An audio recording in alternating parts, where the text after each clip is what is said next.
రెండు చేతులు పైకెత్తి ప్రభువును ఒకసారి స్తుతిద్దాం. హల్లెలూయా, హల్లెలూయా. యేసుక్రీస్తు పరిశుద్ధ నామములో ఈ సాయంకాలం ఆరాధనకు చేరువచ్చిన మీ అందరికీ యేసుక్రీస్తు నామంలో నా హృదయపూర్వకమైన వందనాలు, శుభాలు తెలియజేస్తున్నాను. అలాగనే లైవ్లో వీక్షిస్తున్న అందరికి కూడా నా హృదయపూర్వక వందనాలు తెలియజేస్తున్నాను. ఉదయకాలంలో దేవుడు అద్భుతమైన ఆరాధనను దేవుడు జరిగించారు. అలాగనే ఈ సాయంకాలమున కూడా దేవుని వాక్యాన్ని మనం శ్రద్ధగా కొద్దిసేపు ధ్యానం చేసుకుందాం. అపోస్తుల కార్యాలు 9వ అధ్యాయము, పరిశుద్ధ గ్రంథము నుండి క్రొత్త నిబంధన. అపోస్తుల కార్యాలు 9వ అధ్యాయము 36వ వచనం మనందరం కలిసి చదువుకుందాం. Page number 112. అపోస్తుల కార్యాలు 9వ అధ్యాయము 36వ వచనం నాతో కలిసి. మరియు యొప్పేలో తబిత అనొక శిష్యురాలు ఉండెను. ఆమెకు భాషాంతరమున దోర్కా అనే పేరు. ఆమె సత్క్రియలను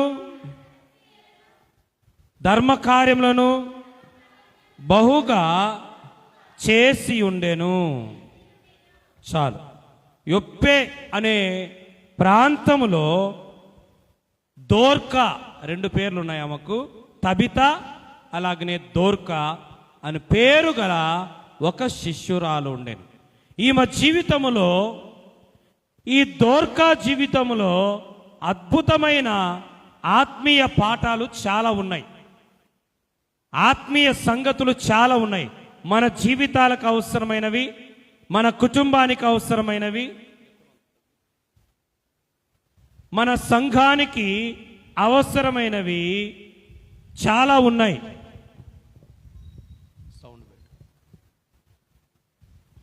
చాలా ఉన్నాయి. అయితే దోర్కా జీవితములో ఆమె వ్యక్తిగత లక్షణాలు, కుటుంబ లక్షణాలు, ఆత్మీయ లక్షణాలు, శిష్యురాలు లక్షణాలు, ఇలా చాలా ఉన్నాయి. అవన్నీ ఇప్పుడు మనం ధ్యానించుకోలేం, సమయం లేదు కనుక. దోర్కా కింద ఏముందో చూడండి. దోర్కా అనే దానికి అర్థం చూడండి, బైబిల్ కింద దోర్కా అనే దగ్గర ఏముంది? 2 అనిందే, 1 అనిందే? 2 కింద చూడండి, 2లో ఏముందో? లేడీ. దోర్కా అనగా లేడీ. ఈరోజు దోర్కా జీవితము, కుటుంబము, శిష్యత్వము, సేవ, ఆమె లక్షణాలు, ఆమె గుణాలు ఇవన్నీ ధ్యానం చేసుకోలేదు. కానీ దోర్కా అనే పేరుకు అర్థం ఏమిటో, ఆ అర్థములో ఉన్న ఆత్మీయ పాఠాలు మన జీవితానికి, మన కుటుంబానికి, మన సంఘానికి ఈ రోజులలో ఎలా ఉపయోగపడతాయో ఒక 7 విషయాలు మనం ధ్యానం చేసుకుందాం. దోర్కా అనగా లేడీ. దోర్కా అనగా అర్థమైంది లేడీ. లేదంటే దోర్కా అనగా జింక. లేడీ అంటే ఏంటి? జింక. ఇంగ్లీష్లో డీర్ అని ఉంటుంది, అంటే జింక. అంటే దోర్కా, ఆమె పేరు దోర్కా, దానికి అర్థం ఏంటంటే లేడీ లేదంటే జింక. ప్రతి విశ్వాసి కూడా వ్యక్తిగత జీవితములో, కుటుంబ జీవితములో, సంఘ జీవితములో, సేవా జీవితములో జింకలాగా ఉండాలా. ఎవరిలాగా ఉండాలా? తాబేలా. తాబేలాగా ఉంటే ఏం జరగదు. జింకలాగా ఉండాలా, లేడీలాగా మన జీవితాలు ఉండాలా. ఏమిటి ఇంతకు వాళ్ళ తల్లి తండ్రి లేడీ, జింక అనే పేరు ఎందుకు పెట్టారంటే, ఆ లేడీలో ఉన్న, జింకలో ఉన్న లక్షణాలు తన బిడ్డ జీవితంలో ఉండాలా, అలా ఉండాలా ఆ బిడ్డ జీవితం అని వారు ఆశించి ఆలోచించి ఈ పేరు పెట్టారు. ఈరోజు క్రైస్తవులైన మనం కూడా లేడీలాగా, జింకలాగా మనం జీవించాలి. ఏమిటి దాంట్లో ఉన్న స్పెషాలిటీ అంటే, నెంబర్ 1 చూద్దాం. ఆదికాండం 49వ అధ్యాయం 21వ వచనం. ఆదికాండము 49వ అధ్యాయము 21వ వచనం. 49. నఫ్తాలి విడవబడిన లేడీ. చాలు. దోర్క అనగా లేడీ. లేడీ ఎలా ఉందంట? విడవబడిన లేడీ. మొదటి విషయం ఏంటి? విడవబడిన లేడీ. విడవబడిన అంటే, బంధించబడిన అంటే, విడవబడిందంటే అర్థమైంది. అంతవరకు ఏమైంది? అది మరి విడిచిపెట్టినారంటే అర్థమైంది. అంతవరకు దాన్ని కట్టేసి ఉంచారు, బంధించి ఉంచారు. అయితే ఈ లేడీ ఎలా ఉందంటే, అది బంధించబడి లేదు, అది కట్టబడి లేదు, అది బోనులో లేదు, అది విడుదల పొంది ఉంది. ఈరోజు దేవుని బిడ్డలైన మనం కూడా ఎలా ఉండాలంటే విడిపించబడిన వారంగా ఉండాలి. హల్లెలూయా. మనం పాపములో కట్టబడి ఉండకూడదు, శాపములో కట్టబడి ఉండకూడదు, లోకములో కట్టబడి ఉండకూడదు, ఆచారములో కట్టబడి ఉండకూడదు, దాస్యములో కట్టబడి ఉండకూడదు. మనం విడిపించబడాల. అందుకే దేవుని వాక్యం, యేసు రక్తము మనల్ని విడిపించింది. దేని నుంచి విడిపించింది? ప్రతి పాపము నుండి విడిపించింది, ప్రతి శాపము నుండి విడిపించింది, ప్రతి దోషము నుండి విడిపించింది, ప్రతి కీడు నుండి మనల్ని యేసు రక్తము విడిపించిందని దేవుని యొక్క వాక్యము తెలియచేస్తుంది. కనుక మనం బంధించబడిన వారమా, విడిపించబడిన వారమా? రక్షణ లేదంటే ఇంకా బంధించబడి ఉన్నామని. రక్షించబడ్డామంటే మనం విడిపించబడి ఉన్నాం. గలతీ పత్రిక 5వ అధ్యాయము, గలతీ పత్రిక 5వ అధ్యాయము 1వ వచనం. ఈ స్వాతంత్రము అనుగ్రహించి క్రీస్తు మనలను స్వతంత్రులుగా, దేవుడు మనల్ని స్వాతంత్రం ఇచ్చాడు. పాపం నుండి, శాపం నుండి, సైతాన్ నుంచి, లోకం నుండి, ఆచారాల నుండి ఎప్పుడు దాంట్లో ఇరుక్కుపోయిన, బంధించబడిన మనకు దేవుడు స్వాతంత్రం ఇచ్చాడు. ఇప్పుడు మనం స్వేచ్ఛ కలిగి జీవిస్తున్నాం, స్వాతంత్రము కలిగి జీవిస్తున్నాం. దాస్యము కింద మనము లేము. మనం విడుదల పొందిన జనం. ఏ జనాంగం? మనము విడుదల పొందిన జనాంగం. కనుక మనం పాపానికి దాసులం కాకూడదు, దోషానికి దాసులం కాకూడదు, లోకానికి దాసులం కాకూడదు, ఆచారాలకు దాసులము కాకూడదు. దేవుడు మనల్ని విడిపించాడు తన రక్తముతో. యేసు ప్రభు శిలువ రక్తముతో మనకు విడుదల కలిగింది. విడుదల పొందిన జనాంగం. ఐగుప్తు ప్రజలు గొర్రెపిల్ల రక్తం ద్వారా ఏ విధంగా అయితే విడిపించబడి కానానుకు బయలుదేరారో, యేసు రక్తం ద్వారా మనం కూడా విడిపించబడి పరలోకానికి బయలుదేరుతున్నాము, పరలోక ప్రయాణంలో ఉన్నాము. కనుక ఇంకా ఆ పాపం కింద మనం బ్రతకకూడదు.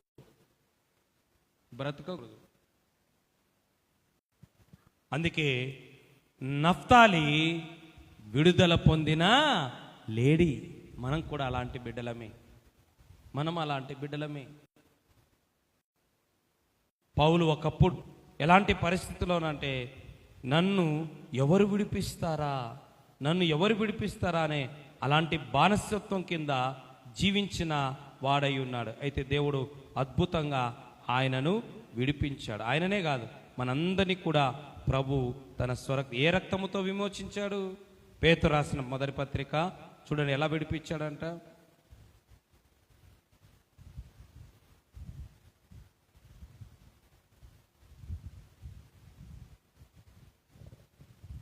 ఒకటి 19. అమూల్యమైన రక్తము చేత, అనగా నిర్దోషమును నిష్కలంకమునగు గొర్రె పిల్ల వంటి క్రీస్తు రక్తము చేత విమోచించబడితిరని మీరెరుగుదురు. మనం ఎవరము? లేడీలాగా విడిపించబడిన వాళ్ళం, స్వేచ్ఛ కలిగిన వారం. ఆచారాలు, సాంప్రదాయాలు, బలులు, వాటన్నిటి నుండి దేవుడు మనల్ని విడిపించాడు. ఇప్పుడు నీకు స్వేచ్ఛ దేవుడు ఇచ్చాడు. స్వేచ్ఛగా ఆరాధించవచ్చు, స్వేచ్ఛగా ప్రార్థించవచ్చు, స్వేచ్ఛగా స్తుతించవచ్చు. ఎంత గొప్ప విషయం చూడండి. అందుకే దోర్కా, అదొక్కటే ఈరోజు మనం నేర్చుకున్నాం. దోర్కా అనగా లేడీ యొక్క మొదటి లక్ష్యం అంటే అది విడిపించబడిన లేడీ, అంటే స్వేచ్ఛ పొందినది, విడుదల పొందినది. ఇంకా చాలా మంది చూడండి ఇంకా రక్షణ లేని వారిగానే ఉన్నారు.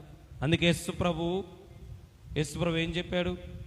యేసు ప్రభు సిలువకు వెళ్ళే ముందు సిలువకు వెళ్ళే ముందు శిష్యులను పిలిచి ఒక మాట అంటాడు, ఇదిగో మీ ఎదుట ఉన్న గ్రామమునకు వెళ్ళుడి, మీ ఎదుట ఉన్న గ్రామాలకు వెళ్ళుడి, అక్కడ కట్టబడి ఉన్న, ఎట్లుందంట, కట్టబడి ఉన్న గాడిద పిల్ల అక్కడ ఉన్నది, దానిని విడిపించి నా యొద్దకు తోలుకొని రండి.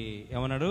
నా యొద్దకు తోలుకొని రండి. చూడండి లూకాసు వార్త 19వ అధ్యాయం 30వ వచనం. మీరు ఎదుటనున్న గ్రామాలకు వెళ్ళుడి, అందులో మీరు ప్రవేశించగానే కట్టబడిన ఒక గాడిద పిల్ల మీకు కనబడును, దాని మీద ఏ మనుషుడు ఎన్నడూ కూర్చోలేడు, దాన్ని విప్పి తోలుకొని రండి. చూడండి, మనమేమో విడుదల పొందినాం, దేవుడు మనల్ని విడిపించాడు. ఇప్పుడు విడిపించబడిన నువ్వేం చేయాలి తెలుసా?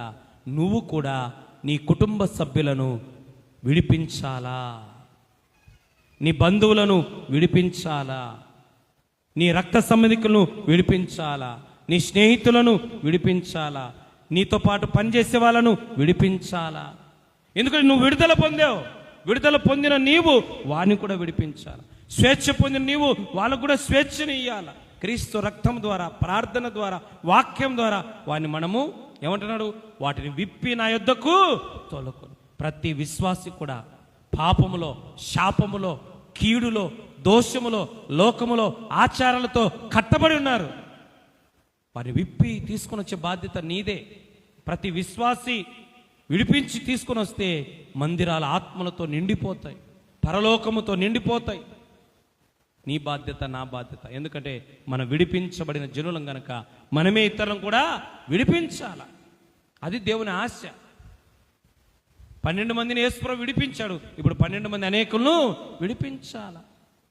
ఎందుకంటే వారు నశించిపోవడం ఆయనకి ఇష్టం లేదు, మనకు ఇష్టం లేదు. కనుక లేడీ, దోర్కనగా లేడీ లేదంటే జింక, దానికి ఉన్న మొదటి లక్షణం అది విడుదల పొందినది, రక్షణ పొందినది. మనందరం రక్షించబడడం, విడుదల పొందాం. రెండవ విషయం చూద్దాం. రెండవదిగా ద్వితీయోపదేశ కాండము 14వ అధ్యాయము 5వ వచనం. 14వ అధ్యాయము 5వ వచనం. ఎద్దు, గొర్రెపిల్ల, మేకపిల్ల, దుప్పి,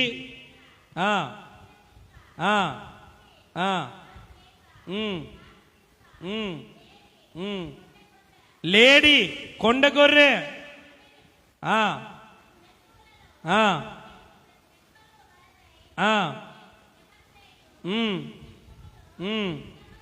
చాలు. రెండవదిగా ద్వితీయోపదేశకాండం 15వ అధ్యాయం 22వ వచనం చదవండి. ద్వితీయోపదేశకాండం 15, జింకను, దుప్పిని,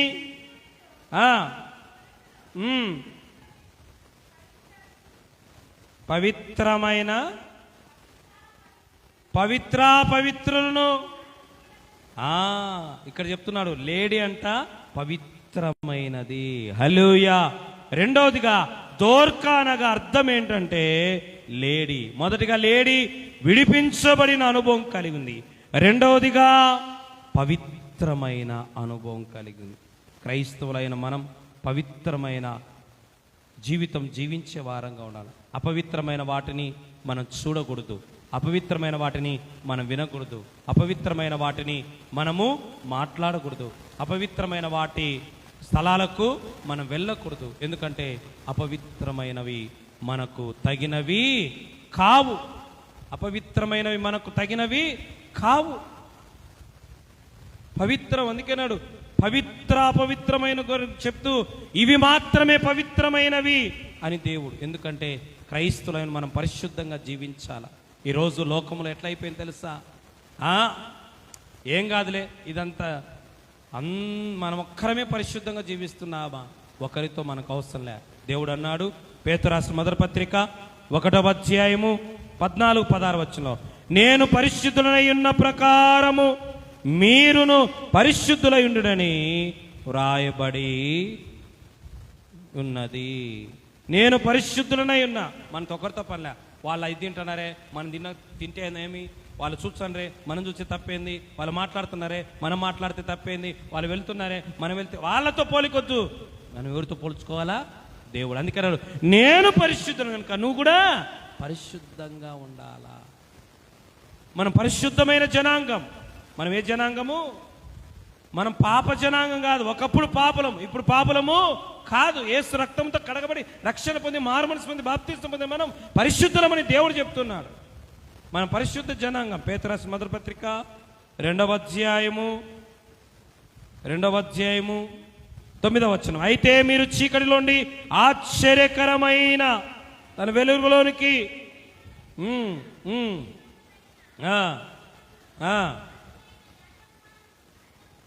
యాజకుల సమూహమును పరిశుద్ధ జనము. ఎవరంట మనము? పరిశుద్ధ జనము. రక్షణ పొందిన మనం పరిశుద్ధ జనం. మారుమనసు పొందిన మనం పరిశుద్ధ జనం. బాప్తిసం పొందిన మనం పరిశుద్ధ జనం. కనుక లోకులతో పోల్చుకోవాకండి. మీ బంధువులతో, మీ స్నేహితులతో, లేకపోతే మీ ఇరుగు పొరుగు వాళ్ళతో మనం పోల్చుకోకూడదు. ఎందుకంటే మనం వాళ్ళం కాదు. మనం ఎవరమంటున్నాం? దేవుడు పరిశుద్ధ జనులం. చదవండి ఎఫెసీ పత్రిక 5వ అధ్యాయము. ఎఫెసీ పత్రిక 5వ అధ్యాయం 3వ వచనం. ఎఫెసీ 5:3. మీలో జారత్వమే గాని ఏ విధమైన అపవిత్రతే గాని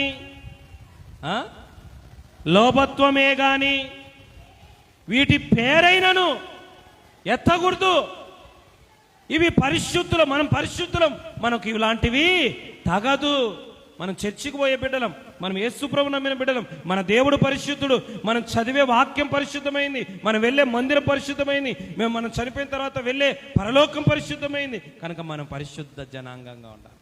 యవనస్తుడైన యోసేపు ఎంత పరిశుద్ధంగా ఉన్నాడు. యవనస్తుడైన దానియేలు ఎంత పరిశుద్ధంగా ఉన్నాడు. మరి మన దేవుడు పరిశుద్ధుడు. కనుక ఏది పడితే అది చూడకూడదు, ఏది పడితే అది మనం వినకూడదు, ఏది పడితే అది మాట్లాడకూడదు, ఏది పడితే అది తినకూడదు, ఎక్కడికి పడితే మనం అక్కడికి వెళ్ళకూడదు. ఎందుకంటే వాళ్ళు వెళ్తే వాళ్ళతో మనకు అవసరం లేదు. మనం పరిశుద్ధులం. వాళ్ళు ఎట్టన్నా ఉండండి, మనకు అవసరం లేదు. ఎందుకంటే మనము పరిశుద్ధులు. ఇప్పుడు చూడండి, ఇప్పుడు తెల్ల సక్క వేసుకున్నా, మీరు మామూలు డ్రెస్ వేసుకున్నారు, చేరుంది అనుకోని సర్రను పోయి కూర్చుంటారు. కానీ నేను కూర్చోను. ఎందుకు? తెల్ల సక్క కనుక ఏమన్నా అంటుకుంటుందో జాగ్రత్తగా. ఒకవేళ బాగున్నా కూడా ఉప్పు ఉప్పు అని ఊపి, లేకపోతే ఖర్చు వేసి తుడిచి కూర్చుంటే. ఎందుకు? తెల్ల సక్క. మరి ఒక తెల్ల డ్రెస్సు మన ఒంటి మీద ఉంటేనే ఏ మరక అంటకుండా జాగ్రత్త పడితే, మన జీవితం కూడా ఏ మరక అంటుకోకుండా మనం చాలా జాగ్రత్తగా ఉండాలి. హల్లెలూయా. ఎందుకంటే పరిశుద్ధులంటే దేవునికి చాలా ఇష్టం. పరిశుద్ధుల సమూహం మనం. ఒకప్పుడు తాగుడుబోతులతో పాటు తిరిగిన వాళ్ళు, పేకాటలో తిరిగిన వాళ్ళు కావచ్చు, రోడ్ల మరి తిరిగిన వాళ్ళు కావచ్చు, లోకస్తుల పాటు సినిమా శిఖాలకు వెళ్ళిన వాళ్ళకి కావచ్చు. ఇప్పుడు ఎవరు? మనం పరిశుద్ధ జనాంగం. యేసుప్రభు అద్భుతాలు జరగాలి. అద్భుతాలు ఎవరికి జరుగుతాయి? అద్భుతాలు యెహోషువ కింద ఉన్నారు. మిమ్మల్ని మీరు పరిశుద్ధపరచుకోండి, రేపు యెహోవా మీ మధ్య అద్భుతాలు చేస్తాడు. దేవుడు ఎప్పుడు అద్భుతం చేస్తాడు తెలుసా? మన జీవితంలో దేవుడు ఎప్పుడు అద్భుతాలు చేస్తాడు తెలుసా? మన కుటుంబాలలో దేవుడు ఎప్పుడు అద్భుతాలు చేస్తాడు? మన సంఘాలలో దేవుడు ఎప్పుడు అద్భుతాలు చేస్తాడు? మన పనులలో, మన జీవితాల్లో, మన కుటుంబాలంటే పరిశుద్ధ యెహోషువ గ్రంథము 3వ అధ్యాయము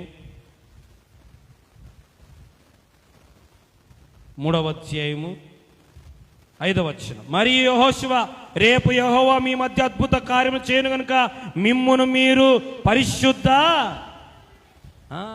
పరిశుభ్ర కాదు, వినండి, పరిశుభ్రత కాదు. ఏంటిది? పరిశుద్ధత. పరిశుభ్రత అనేది ఒంటికి సంబంధించింది, ఇంటికి సంబంధించింది. కానీ పరిశుద్ధత అనేది ఒంటికి, మనసుకు, ఆత్మకు సంబంధించింది. కనుక మనం పరిశుద్ధ జనాంగముగా జీవించాలా. హృదయశుద్ధి గల వారు ధన్యులు, వారు దేవుని. చాలామంది అంటారు కదా, దేవుని చూపించుంటే నువ్వు ముందు పరిశుద్ధం కావాలి. చాలామంది చూడు, చర్చికి రానోళ్ళు, దేవుని నమ్మలోళ్ళు, చర్చికి వచ్చే వాళ్ళను పోతుంటారు. అబ్బా వీళ్ళు చర్చికి, ఏడున్నాడు దేవుడు, ఉంటే చూపించండి అంటాడు.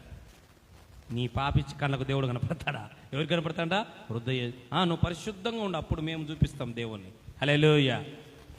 అన్యులు చాలామంది దేవుడు అంటే ఇష్టపడని వాళ్ళు, అన్యులు, మూర్ఖులు, వ్యతిరేకులు, చర్చికి వచ్చే వాళ్ళందరినీ పట్టుకొని ఆడున్నాడు దేవుడు, దేవుడిని చూపిస్తావు. కానీ నువ్వు ఎలా ఉండాలి? ఎవరికి దేవుడు కనపడతాడంట? అట్లా అడిగే వాళ్ళకి కనపడతాడా? పరిశుద్ధి, హృదయశుద్ధి. మత్తయి సువార్త 5వ హృదయశుద్ధి గలవారు ధన్యులు, వారు దేవుని చూచెదరు. కనుక రెండవది దోర్కా. అపోస్తుల కార్యంలో దోర్కా జీవితం చూస్తున్నాం. దోర్కనగా లేడీ, అర్థం దోర్కనగా జింక. ఎందుకు లేడీతో వాళ్ళమ్మ వాళ్ళ నాయన ఎందుకు ఆ పేరు పెట్టారంటే, ఈరోజు క్రైస్తులైన మనం కూడా లేడీలాగా జీవించాలి, జింకలాగా జీవించాలి. ఎందుకంటే లేడీలో ఉన్న మొదటి లక్షణం ఏంటంటే, లేడీ విడిపించబడిన అనుభవం కలిగి ఉంది. రెండవదిగా లేడీ పవిత్రమైన అనుభవం కలిగి. మూడవదిగా చూద్దాం సామెతల గ్రంథం 5వ అధ్యాయము 19వ వచనం.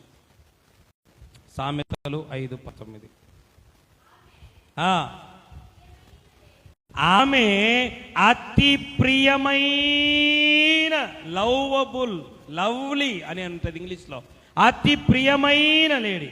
మూడవదిగా లేడీ ఎలాంటిదంటే ప్రియమైనది, ఇష్టమైనది అంట లేడీ. నేను బ్యూలా అక్కడ నుంచి వస్తాను, ఎక్కడి నుంచి, ముద్దనూరు నుంచి వస్తా బండిని అట్లా ఆపాం, వాష్రూమ్ పోదామని. అట్లా పోయేసరికి ఒక జింక పరిగెత్తపోతుంది. జింకను ఎవరైనా ఇష్టపడతారు, ఎందుకంటే అది ఏ హాని చేయలేదు, చూసేదానికి ఎంతో రమ్యముగా ఉంటుంది. అది కనుక అందముగా ఉంటుంది, రమ్యముగా ఉంటుంది. జింక రమ్యముగా ఉంటుంది, అందంగా ఉంటుంది. అది అందుకే ఇష్టపడతారు అందరూ. కనుక నేను చెప్పే మాట ఏంటంటే, లేడీ దోర్కా అనగా లేడీ. లేడీ అంటే ప్రియమైనది. ఎలాంటిదంటది? ప్రియమైనది, ఇష్టమైనది అంట. ఈరోజు మనం కూడా దేవునికి ప్రేమైన బిడ్డలంగా ఉండాలి. ఎట్లుండాలా? ఇష్టమైన బిడ్డలంగా ఉండాలి. ఎఫెసీ పత్రిక 5వ అధ్యాయము 1వ వచనం. 5వ అధ్యాయము 1వ వచనం.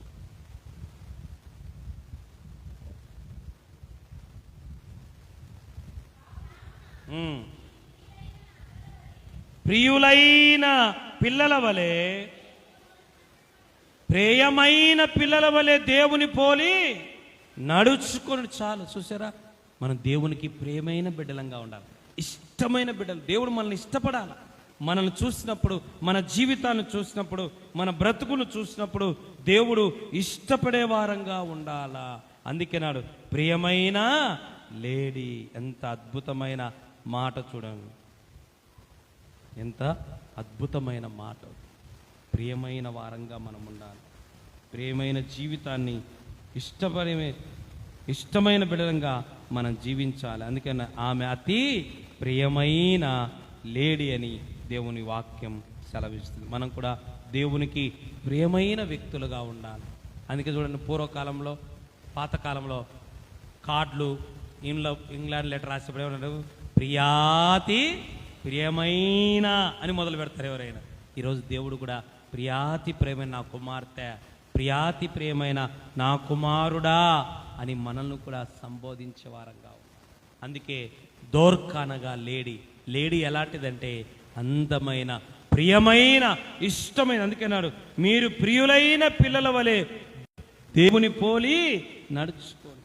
దేవుడు అసహించుకునే జీవితం మన జీవితంలో ఉండకూడదు, కానీ దేవునికి ప్రియమైన, ప్రియాతి ప్రియమైన జీవితం మనము కలిగి ఉండాలని దేవుని యొక్క వాక్యము సెలవిస్తూ ఉంది. మరొక మాట చూద్దాం.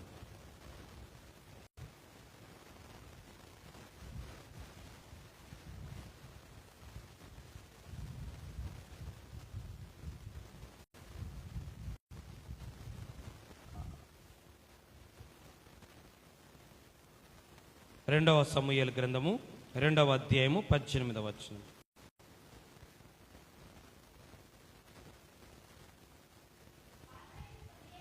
బాలుడైన సమూయేలు, సమూయేలు, మొదటి సమూయేలు 2:18 చదవండి. ఎన్నో సమూయేలు?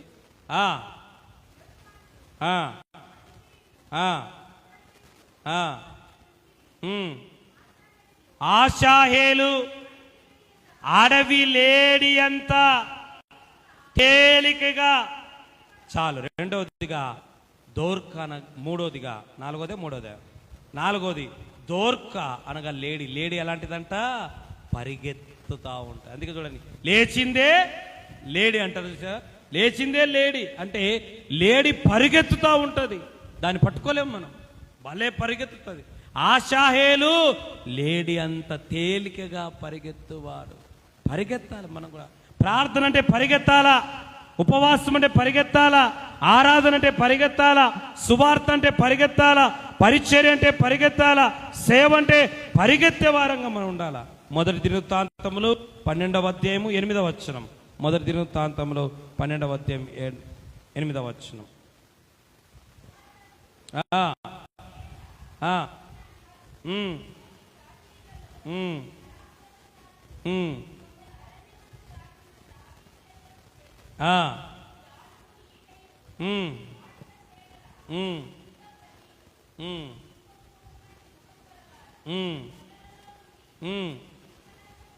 జింకలంత పాదములా వేగముగా పరిగెత్తండి. జింక లేడీ వేగముగా. ఈరోజు చూడండి, నత్త ఎవరు?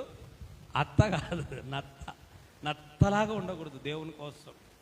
ఎలా ఉండాలంటే లేడీలాగా పరిగెత్తాల. ప్రార్థన అన్నా, వాక్యమన్నా, ఆరాధన అన్నా, ఏదైనా దేవుంది అని తెలిసే చాలు దాని కొరకు పరిగెత్తే వారంగా ఉండాలి, పరిగెత్తాల. అందుకే పౌలు ఏమంటాడు చూడండి ఒకసారి, ఫిలిప్పీ పత్రిక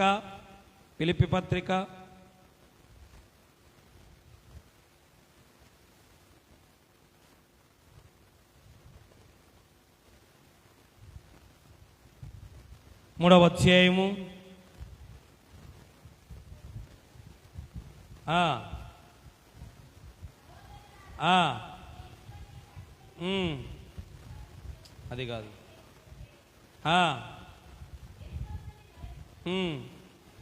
12 చదువు. ఇదివరకే నేను గెలిచితినైనను, ఇదివరకే సంపూర్ణ సిద్ధి పొందితినైనను నేను అనుకోవటలేదు గాని, నేను దేని నిమిత్తమై క్రీస్తు యేసు చేత పట్టబడుతున్నో దానిని పట్టుకొనవలని పరిగెత్తుచున్నాను.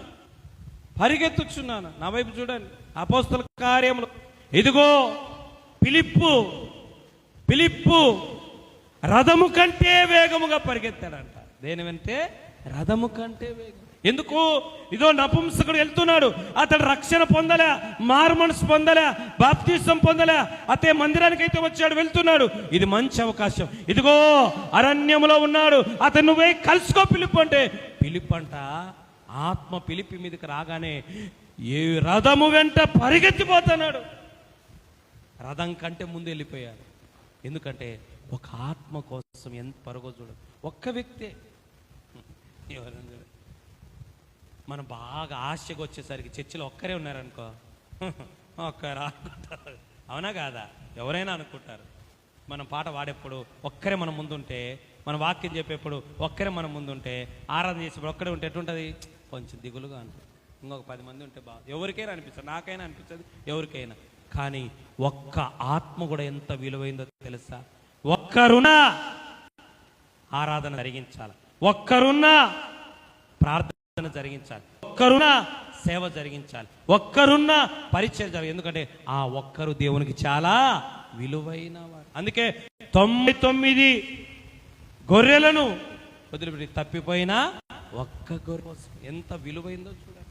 మన జీవితంలో అది కూడా తెలుసుకోవాలి. ఫిలిప్పు అంట అరణ్యములో పరిగెత్తుతూ పోతున్నాడట. ఒక్క నపుంసకుడు ఎంత పరిగెత్తాడు చూడండి. మనిషి ఎక్కువ ఫాస్ట్ పరిగెత్తాడా? రథం ఎక్కువ ఫాస్ట్ పరిగెత్తుతాడా? రథమే ఎక్కువ ఫాస్ట్ పరిగెత్తు. అలాంటిది ఫిలిప్పు రథము కంటే ఎక్కువగా పరిగెత్తాడంట. చూడండి 8వ అధ్యాయము. అప్పుడు ఫిలిప్పుతో కలుసుకొని చెప్పాను. ఫిలిప్పు దగ్గర పరిగెత్తుకొని పోయి ఎట్లా పోయినాడంట? ఇప్పుడు ఆ ప్రభా మనం చూసాంలే ప్రభా, ఏమైతేలే ప్రభా అలే పరిగెత్తుకుపోయినాడంట. మనం కూడా మన పరుగు ఆపకూడదు. మన ప్రయాణము, ఈ ఆత్మీయ పరుగు, ఈ ఆత్మీయ ప్రయాణం, ఈ ఆత్మీయ స్థితిని ఎప్పుడు ఆగిపోకూడదు. ఎన్ని ఆటంకాలను, ఎన్ని అభ్యంతరాలు, ఎన్ని వ్యతిరేకత రాని మన పరుగు మన ఊపిరితో ఆగిపోవాలా, లేదా యేసు ప్రభు రాకడతోనే ఆగిపోవాలా. గలతీ సంఘం మంది సంఘం కానీ బాగా పరిగెత్తినారు. దేవుడన్నా, ప్రార్థనన్నా, వాక్యమన్నా, ఆరాధనన్నా బాగా పరిగెత్తుతున్నారు. అయితే సడన్ గా ఏమైపోయిందంట చూడండి. గలతీ పత్రిక 5వ అధ్యాయము 7వ వచనం. మీరు బాగుగా పరిగెత్తుతూ ఉంటేనే సత్యమునకు విధేయులు కాకుండా మిమ్మల్ని ఎవడు అడ్డగించు. చూడండి, మీరు ఒకప్పుడు ఎంత బాగా పరిగెత్తుతున్నారు, ఎంత బాగా దేవుని కోసం ఎంత బాగా పరుగున తిన్నా తినకపోయినా, ఉన్నా లేకపోయినా, జరగకపోయినా పరిగెత్తుతూ ఉన్నారు. అయితే ఇప్పుడు ఏది మీకు అడ్డమైంది? ఆ అడ్డంకును తీసుకొని తిరిగి మరలా మీరు పరిగెత్తండి. నిజంగానే చూసారా ఇంత అద్భుతమైన విషయం. మన జీవితంలో మనం తెలుసుకోవాల్సిన జీవిత సత్యం ఏంటంటే, మన పరుగు మనం ఆపకూడదు. ఏం చేయకూడదు? మన పరుగు మనము ఆపకూడదు. ఈ పరుగు పందెము ఊపిరి ఆగిపోయినప్పుడే ఆగాల, లేదా ప్రాణం పోయినప్పుడు ఆగిపోవాలా, లేదంటే యేసు ప్రభు వచ్చినప్పుడైనా ఆగిపోవాలి తప్ప మధ్యలో ఎప్పుడు కూడా ఎట్టి పరిస్థితుల్లో పరుగు ఆపకూడదు. కష్టం రాని, నష్టం రాని, బాధ రాని, వ్యాధి రాని, శ్రమ రాని, శోధన రాని, ఏదన్నా రాని ఆపకుండా పరిగెత్తా.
ఆగేదే లేదు. ప్రభు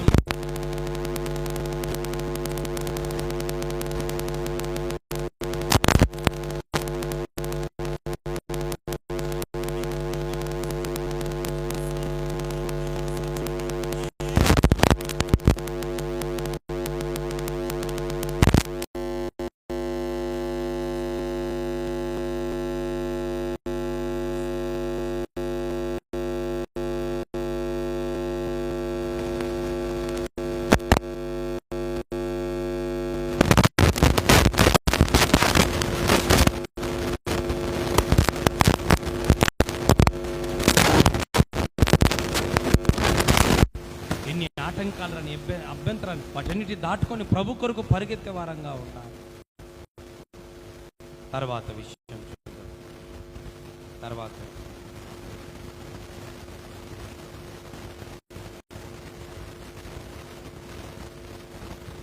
పరమగీతాలు 2వ అధ్యాయం 9వ వచనం. పరమగీతాలు 2వ అధ్యాయం 9వ వచనం. నా ప్రియుడు ఎర్రివలే ఉన్నాడు. ఉన్నాడు. ఇర్రి అంటే జింక, లేకపోతే లేడీ. ఇర్రి అంటే జింక లేదా లేడీ. ఎట్లునంటే యేసు ప్రభు జింకలాగా, అంటే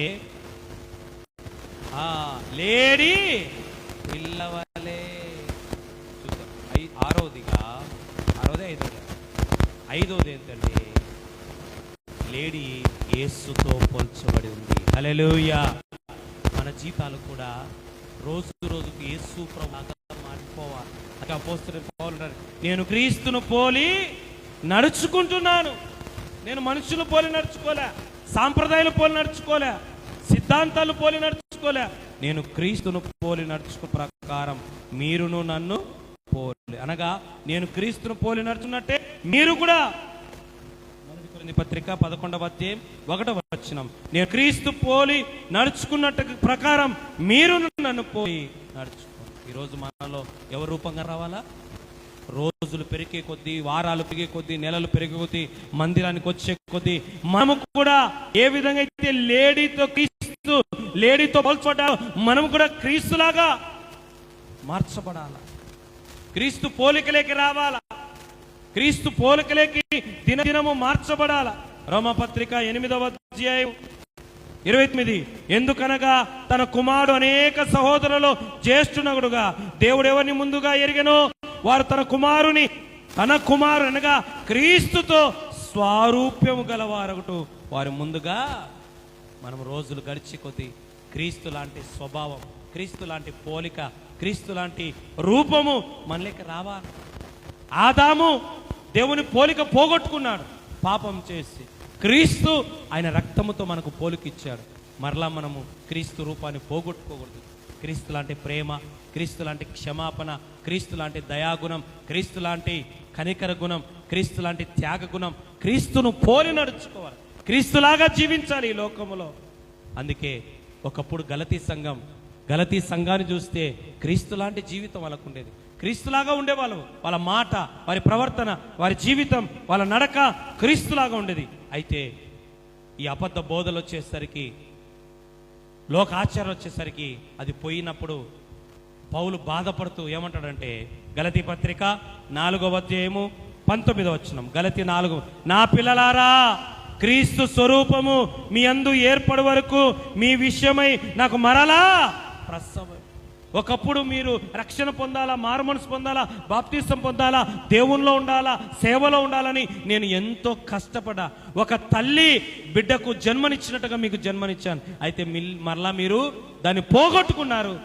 మరలా రూపం రావడానికి నేను ప్రయాసపడాలా. నిజంగా మీకోసము ఎందుకు మేము ఇంత కన్నీరు గారుస్తున్నాం, ఎందుకు ఇన్ని ప్రసంగాలు చేస్తున్నాం, ఎందుకు ఇన్ని ఉపవాస కోడికలు పెడుతున్నాం, ఎందుకు ఇన్ని కార్యక్రమాలు పెడుతున్నాం, ఎందుకు ఇంత కష్టపడుతున్నాం, ఊర్లు వదిలిపెట్టి, ఉద్యోగాలు వదిలిపెట్టి, కుటుంబాలు వదిలిపెట్టి, రక్త సంబంధాలు వదిలిపెట్టి, అన్ని వదిలిపెట్టి ఎందుకు మీకోసం మీ ఊర్లోకి వచ్చి ఎందుకు ప్రయాసపడుతున్నామంటే మీరు క్రీస్తు రూపంలోకి మారాలి, క్రీస్తు పోలికలోకి మారాలి. అది పోతే మాకు బాధ, అది పోతే మాకు దుఃఖము, అది పోతే మాకు వేదన.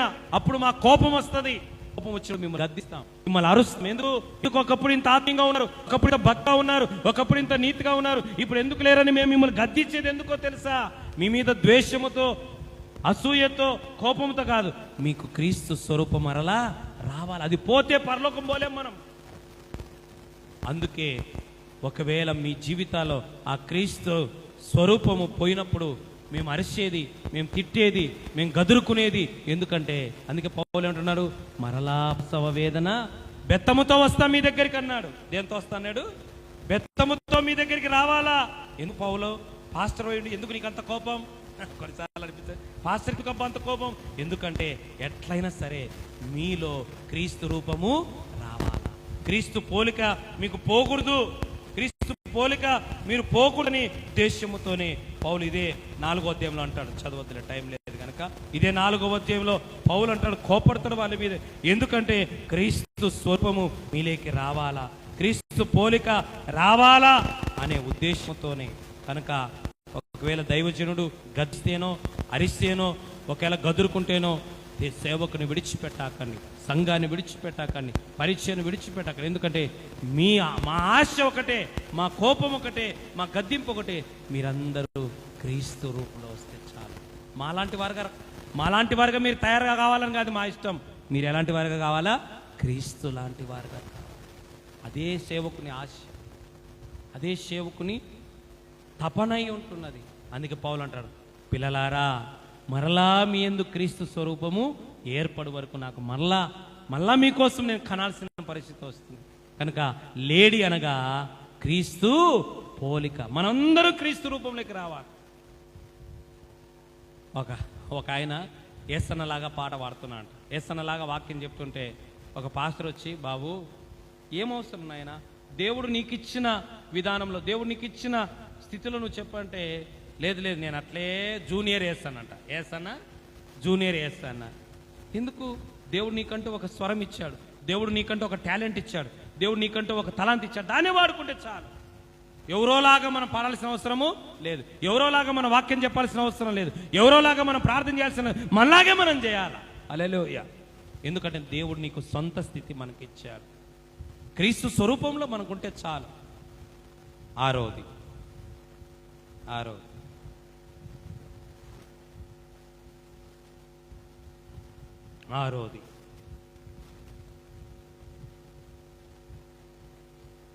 సామెతల గ్రంథం 6వ అధ్యాయం 5వ వచనం. సామెతల గ్రంథము 6వ అధ్యాయం. వేటగాని చేతిలో నుండి లేడి తప్పించుకొనున్నట్లుగా. చాలు చాలు. 6వ లేడి గుణం ఏంటో తెలుసా? వేటగాడు ఎప్పుడెప్పుడు ఈ లేడీని పట్టుకోవాలా, దీన్ని ఎట్లయినా బంధించేసేయాలా, దీన్ని ఎట్లయినా చంపేసేయాలని వేటగాడు ఎదురు చూస్తూ ఉంటాడంట. అయితే వేటగాని కుయుక్తి, వేటగాని యొక్క వలను గుర్తించి లేడీ ఏం చేస్తాడంట?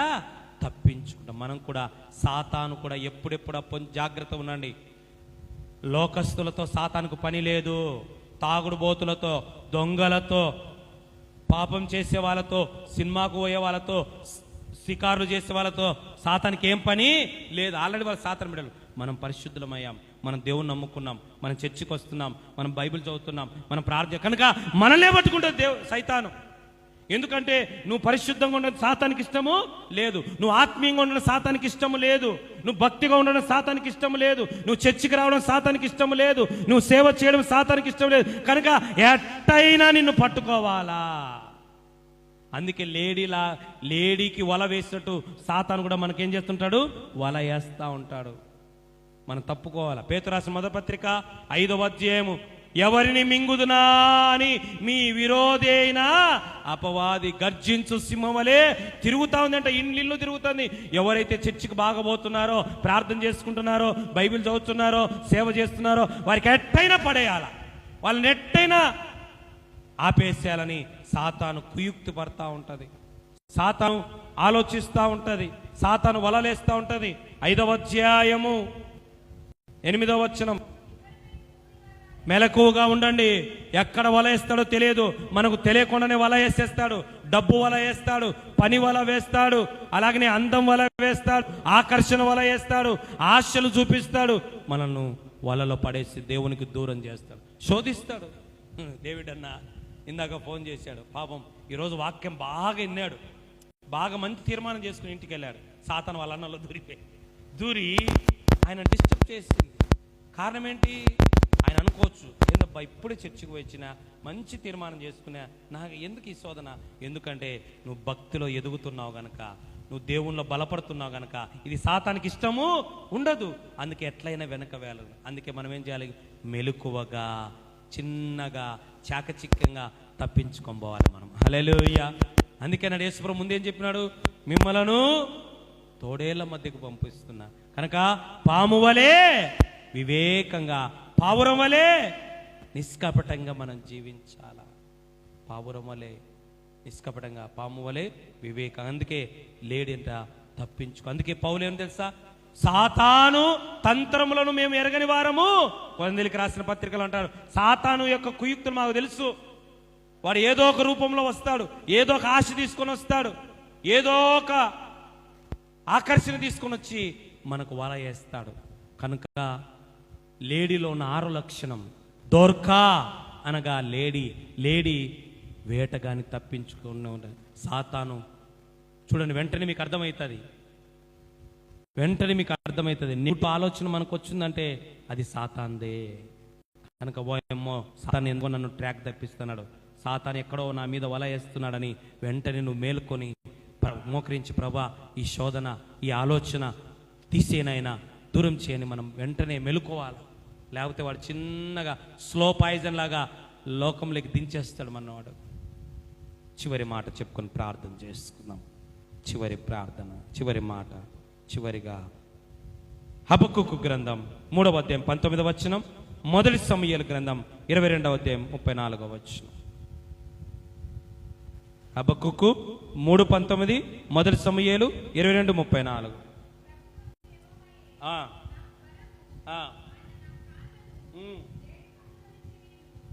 నా కాళ్ళను లేడి కాలవలే చేయును,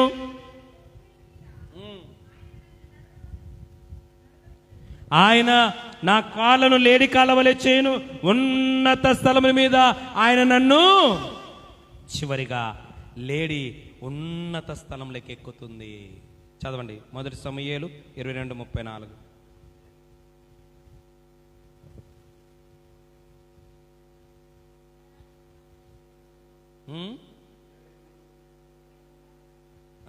ఏది? సర్లేండి, అది చదవండి. ఇందాక చదివి హబక్కుకు చదవచ్చు. ఆయన నా కాళ్ళను జింక కాళ్ళ వలె చేయును, ఎత్తైన